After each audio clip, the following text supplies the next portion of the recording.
பிரம்ம முகூர்த்தம் என்பது பகல் ஆரம்பமாகும் நேரத்திற்கு முன்னால் அதிகாலை 3:30 முதல் 4:30 அல்லது 4 முதல் 5 மணிக்குள் உள்ள நேரமாகும்.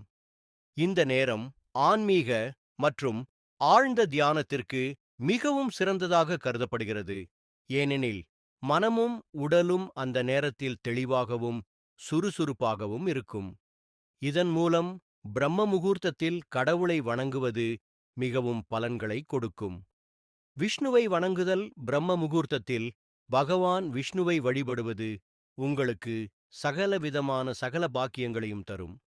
நன்மைகள்: மன அமைதி, நிதி நிலைமையில் மேம்பாடு, குடும்பத்தில் ஐக்கியம். முறை: ஓம் நமோ நாராயணாய என்ற மந்திரத்தை ஜபிப்பது மிகவும் சக்தி வாய்ந்தது. சரஸ்வதியை வணங்குதல்: இந்த நேரம் கல்வி, கலை மற்றும் அறிவுக்கு தகுதியான நேரமாகும். சரஸ்வதியை வணங்குவதை மாணவர்கள் மற்றும் கலைஞர்கள் ஆற்றலுடன் செய்யலாம். நன்மைகள்: அறிவு, ஞானம் மற்றும் படிப்பில் சிறப்பு. முறை: ஓம் ஐம் சரஸ்வதியை நமஹா மந்திரத்தை ஜெபிக்கவும். சிவனை வணங்குதல்: பிரம்ம முகூர்த்தத்தில் சிவனை வணங்குவது தியானத்திற்கும் யோகத்திற்கும் மிகவும் உகந்தது. நன்மைகள்: பாபங்களை நீக்குதல், ஆன்மீக வளர்ச்சி, மனதை தெளிவாக்குதல்.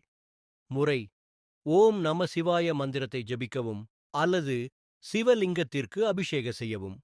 லட்சுமியை வணங்குதல்: மகாலட்சுமியை இந்த நேரத்தில் வணங்கினால் செல்வமும் செழிப்பும் அதிகரிக்கும். நன்மைகள்: பொருளாதார நன்மை, செல்வ செழிப்பு, குடும்பத்தில் நலமும் நிம்மதியும். முறை: ஓம் ஸ்ரீ மகாலட்சுமி நமஹா மந்திரத்தை ஜபிக்கவும். கணபதியை வணங்குதல்: பிரம்ம முகூர்த்தத்தில் விநாயகரை வணங்குவதால் தடை சறுக்கும் மற்றும் வாழ்க்கையில் தடைகள் அகலும். நன்மைகள்: புத்தி தூரம், தடை தீர்வு, புதிய முயற்சிகளில் வெற்றி. முறை: ஓம் கணபதையே நமஹா அல்லது ஓம் ஸ்ரீமகா கணபதையே நமஹா மந்திரத்தை ஜபிக்கவும்.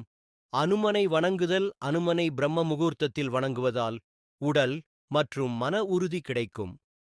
நன்மைகள்: தீர்மானத்திறன், துணிவும் ஆற்றலும் கிடைக்கும். முறை: ஓம் ஹன் ஹனுமதே நமஹா மந்திரத்தை ஜபிக்கவும். காயத்ரி மந்திர ஜபம்: பிரம்ம முகூர்த்தத்தில் காயத்ரி மந்திரத்தை ஜபிப்பது அனைத்து தேவதைகளின் அருளையும் பெற வழிவகுக்கும். நன்மைகள்: சகல நன்மைகளும், ஆன்மீக தெளிவும், மன நிம்மதியும் கிடைக்கும். முறை: ஓம் பூர்ணமத பூர்ணமிதம் அல்லது முழு காயத்ரி மந்திரத்தை ஜபிக்கவும். நன்மைகள் சுருக்கமாக: 1.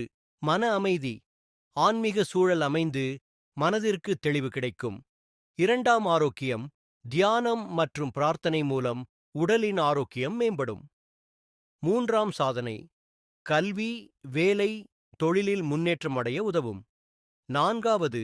ஆன்மீக வளர்ச்சி, கடவுள் அருளால் ஆன்மீக சாந்தியும் நிம்மதியும் கிடைக்கும். பிரம்ம முகூர்த்தத்தில் எந்த கடவுளையும் தங்கள் பக்தியுடன் வழிபடுங்கள். உங்கள் நம்பிக்கைதான் முக்கியம்.